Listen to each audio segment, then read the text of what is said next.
Por mais de um século, eles foram o epicentro da vida de cada testemunha de Jeová. Prédios modestos, sem janelas, conhecidos como salões do reino. Mais do que meros locais de reunião, eles eram fortalezas de doutrina, centros de controle social e o símbolo físico da presença da organização em cada comunidade. A ideia de a religião existir sem eles era, até recentemente, impensável. Mas uma crise global revelou uma verdade inesperada e perigosa para a liderança.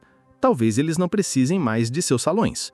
Este documentário irá explorar uma questão radical que paira sobre o futuro da torre de vigia. Estaria a organização se preparando para se desfazer de seu mais valioso ativo imobiliário? Vamos analisar as pressões financeiras, as crises internas e a adaptação forçada ao mundo digital que tornaram essa ideia antes impossível uma opção estratégica viável e talvez inevitável. Para entender por que essa questão sequer está em pauta, precisamos primeiro reconhecer a frágil posição da organização antes mesmo da pandemia. Contrariando a imagem de prosperidade, a liderança já havia admitido publicamente, através de apelos dramáticos de membros do corpo governante como Stephen Lett, que o fluxo de caixa estava negativo. Temos mais dinheiro saindo do que entrando. Essa crise financeira já havia forçado uma mudança de estratégia. O plano inicial de construir mais salões do reino foi abruptamente substituído por um plano mestre de consolidação, fundir congregações e vender os salões excedentes para gerar receita. A organização já estava em um processo de encolhimento de sua pegada física, muito antes do mundo ouvir falar da pandemia. Some a isso os custos legais crescentes. A organização enfrenta uma avalanche de processos judiciais em todo o mundo, principalmente relacionados à sua gestão de casos de abuso sexual infantil. As indenizações e os honorários advocatícios representam um dreno financeiro de milhões de dólares, cujos valores exatos são mantidos em segredo, mas cujos efeitos são visíveis na constante necessidade de mais donativos. E então veio a pandemia. Em um ato de responsabilidade, as testemunhas de Jeová fecharam todos os seus salões do reino e migraram suas reuniões para a plataforma Zoom. Para muitos observadores, incluindo a mim, isso parecia o golpe de misericórdia. Como uma religião baseada no controle presencial e na comunidade física poderia sobreviver num ambiente puramente virtual? A resposta surpreendeu a todos. Eles não apenas sobreviveram, eles se adaptaram. Descobriram que o controle poderia ser mantido e, em alguns aspectos, até intensificado através das telas. E com essa descoberta, uma nova e tentadora possibilidade surgiu. E se os salões do reino, com seus imensos custos de manutenção, não forem mais necessários? Esta é a questão que vamos dissecar. Analisaremos os prós e os contras, do ponto de vista da liderança, de uma das decisões mais radicais que eles poderiam tomar. A decisão de, efetivamente, pegar o dinheiro e correr, liquidando seu império imobiliário e transformando permanentemente a natureza de sua adoração. Do ponto de vista puramente financeiro e estratégico, a venda em massa dos salões do reino apresenta vantagens inegáveis para a liderança da torre de vigia. A primeira e a mais óbvia é a libertação de uma quantidade de capital quase inimaginável, atualmente imobilizada em milhares de propriedades ao redor do mundo. Como já estabelecido, a organização já havia iniciado um plano de consolidação e venda antes da pandemia. A mudança forçada para as reuniões online simplesmente acelerou e expandiu a lógica desse plano. Vender todos os salões seria apenas o próximo passo natural dessa estratégia. A maquinária para avaliar, listar e vender propriedades já está em pleno funcionamento. Seria o maior evento de liquidação de ativos da história religiosa moderna. Bilhões de dólares poderiam ser injetados diretamente nos cofres da sede mundial. Este dinheiro poderia ser usado para resolver seus problemas mais urgentes, cobrir os custos crescentes de processos judiciais, financiar seus dispendiosos projetos de mídia e estúdios de filme e balancear o déficit operacional causado pelo declínio das doações no mundo ocidental. Além da venda em si, a segunda grande vantagem seria a eliminação dos custos de manutenção. Manter um prédio não é barato. Há contas de eletricidade, água, seguros, impostos prediais em algumas localidades e a manutenção constante de telhados, sistemas de ar-condicionado e estacionamentos. Esses custos, embora tradicionalmente cobertos pelas doações das congregações locais, representam um dreno constante de recursos que poderiam ser redirecionados. Imagine se todo o dinheiro gasto anualmente para consertar telhados com goteiras ou para pagar contas de luz pudesse ser canalizado diretamente para a produção de mais conteúdo para o JW Broadcasting. A organização se encontra numa encruzilhada. Por ser uma instituição do século XX, construída para uma era de informação controlada através da página impressa, lutando para sobreviver na era da internet, seus métodos antigos, baseados em reuniões presenciais e literatura física, estão se tornando obsoletos e fáceis de refutar com uma simples pesquisa no Google. Eles sabem que precisam se adaptar, que precisam tornar a religião à prova da era da informação. E essa adaptação exige um investimento massivo em sua plataforma digital, em conteúdo de vídeo de alta qualidade e em estratégias online para controlar a narrativa. Eliminar os custos dos prédios físicos para financiar a construção de sua fortaleza digital seria, do ponto de vista corporativo, um movimento estratégico extremamente atraente. Seria a troca de tijolos e argamassa por pixels e largura de banda. A venda dos Salões do Reino, portanto, não seria apenas um evento de liquidação, mas um ato de reestruturação fundamental do modelo de negócios, realocando o capital de ativos físicos do passado para os ativos digitais do futuro. A terceira e talvez mais sedutora vantagem para uma liderança focada em controle é que a pandemia demonstrou que as reuniões via Zoom podem, de muitas maneiras, ser uma ferramenta de vigilância e controle ainda mais eficaz do que as reuniões presenciais. Antes, a frequência de um membro era verificada por sua presença física no salão, mas o que ele fazia durante a reunião era difícil de monitorar. Ele poderia estar mentalmente ausente, sonolento ou distraído. O Zoom, no entanto, oferece uma janela direta para a casa de cada fiel. Recebemos inúmeros relatos de anciãos policiando as reuniões online, insistindo que os membros mantenham suas câmeras ligadas para garantir que estão prestando atenção. A participação pode ser monitorada de forma muito mais granular. O ambiente que antes era privado, a sala de estar, tornou-se uma extensão do Salão do Reino. Essa invasão da privacidade, justificada pela necessidade de encorajamento mútuo, dá à organização uma oportunidade inesperada para observar e regular o ambiente doméstico dos seus seguidores. É uma forma de controle que antes era impossível. Além disso, o modelo de reuniões online resolve um problema logístico antigo para os membros e, paradoxalmente, aumenta a pressão para a participação. Qual é a desculpa para perder uma reunião agora? Doença? Cansaço? Mau tempo? Nada disso impede alguém de ligar um computador ou um celular. A barreira para a participação foi reduzida a quase zero, e com isso, a expectativa de presença se tornou absoluta. Vimos em nossas próprias famílias como membros mais velhos ou menos zelosos, que antes encontravam motivos para faltar a uma reunião presencial, agora se sentem obrigados a comparecer a todas as reuniões online. Se o objetivo principal da liderança é o controle, e tudo indica que é, a experiência com o Zoom provou que eles podem manter e até mesmo intensificar esse controle sem a necessidade de prédios físicos. Eles podem ter ficado surpresos com o sucesso dessa adaptação, mas agora que viram que funciona, a ideia de se livrar dos Salões do Reino se torna muito menos assustadora. Para o corpo governante, a equação pode parecer simples. Se é possível manter o controle, liberar bilhões em capital e cortar custos de manutenção de uma só vez, por que não o fazer?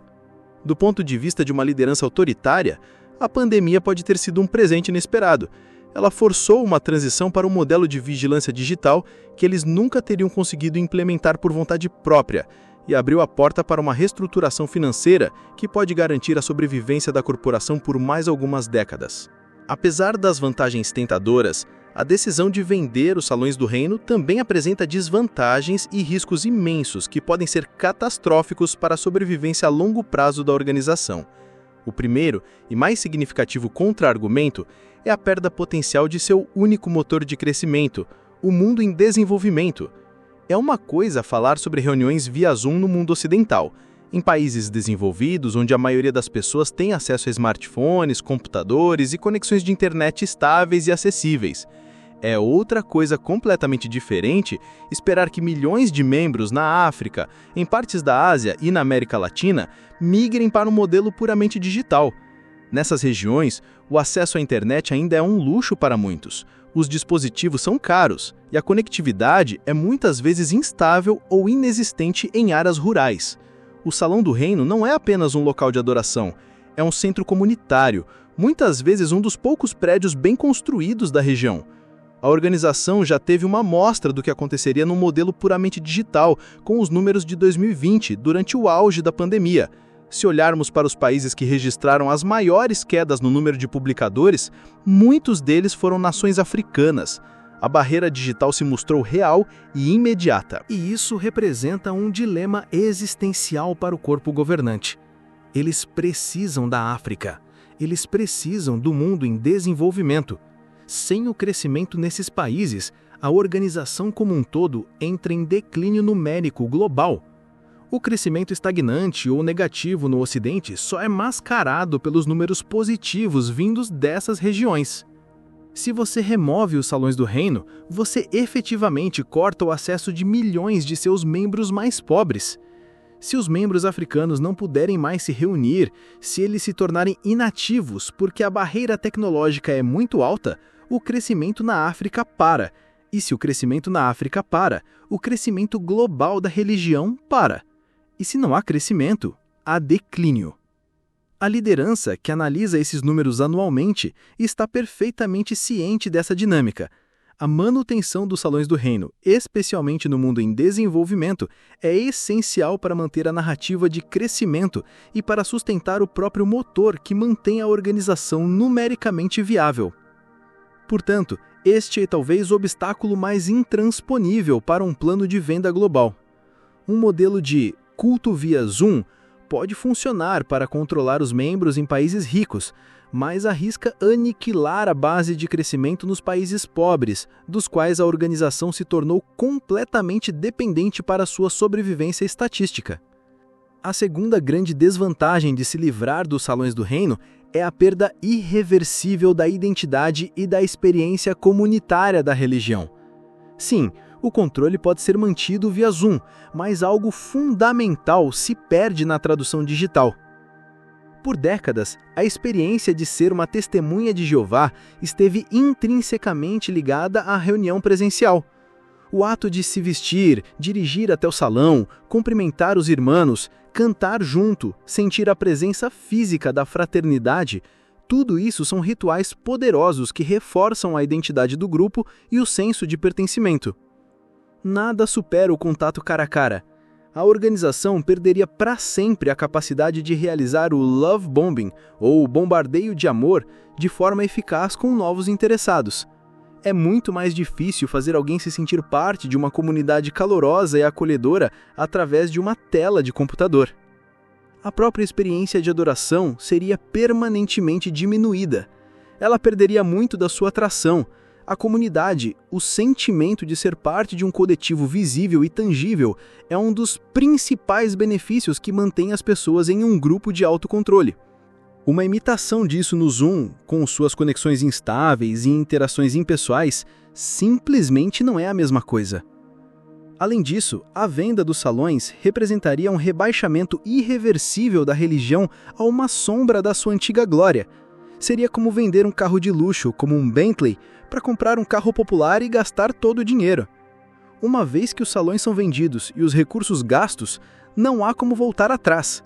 Eles não poderiam simplesmente apertar um botão e recomprar milhares de propriedades pelo mundo. Essa decisão marcaria o fim da organização como um império físico e a transformaria em uma entidade puramente virtual. Para muitos membros, especialmente os mais velhos, que passaram a vida construindo e mantendo esses prédios, a mudança seria um choque cultural e emocional devastador. Seria difícil vender essa ideia para a membresia. Se você passou décadas convencendo as pessoas a doarem seu dinheiro arduamente ganho para construir e manter os salões do reino, como você pode de repente virar e dizer que eles não são mais necessários? A sensação de traição seria imensa. A venda dos salões, portanto, não seria apenas uma decisão financeira. Seria uma decisão que alteraria fundamentalmente a identidade da organização, arriscando alienar milhões de seguidores que estão investidos financeira e emocionalmente no modelo de adoração presencial. Uma terceira desvantagem, muitas vezes subestimada, é que a eliminação dos salões do reino tornaria obsoletas décadas de literatura e material em vídeo da própria organização. Pense em toda a propaganda produzida ao longo de meio século. Inúmeros artigos da Sentinela e Despertai descrevem as reuniões nos salões do reino como uma parte intrínseca e essencial da adoração a Deus. Livros e brochuras mostram fotos de famílias felizes se reunindo nesses prédios. A necessidade de se congregar em pessoa é constantemente enfatizada como um mandamento bíblico. Toda essa literatura, que forma a base do estudo e da doutrinação de seus membros, se tornaria instantaneamente antiquada e contraditória. Como um ancião poderia usar um artigo que exalta a importância de se reunir no Salão do Reino se o salão não existe mais? Até mesmo os vídeos mais recentes, produzidos a um custo de milhões de dólares antes da pandemia, estão repletos de cenas que ocorrem nos salões do reino. Personagens são mostrados indo às reuniões, encontrando consolo nos salões, sendo acolhidos pela comunidade dentro desses prédios. Tudo isso se tornaria mais difícil de se relacionar para uma nova geração que talvez nunca tenha frequentado uma reunião presencial. A organização teria que efetivamente jogar fora quase todo o seu catálogo de propaganda e começar do zero. Seria um enorme desperdício de recursos e criaria uma desconexão histórica para os membros. Finalmente, há a questão da adoração dos líderes. O corpo governante e seus ajudantes, como líderes de um culto narcisista, prosperam com a adulação das grandes audiências em congressos e assembleias.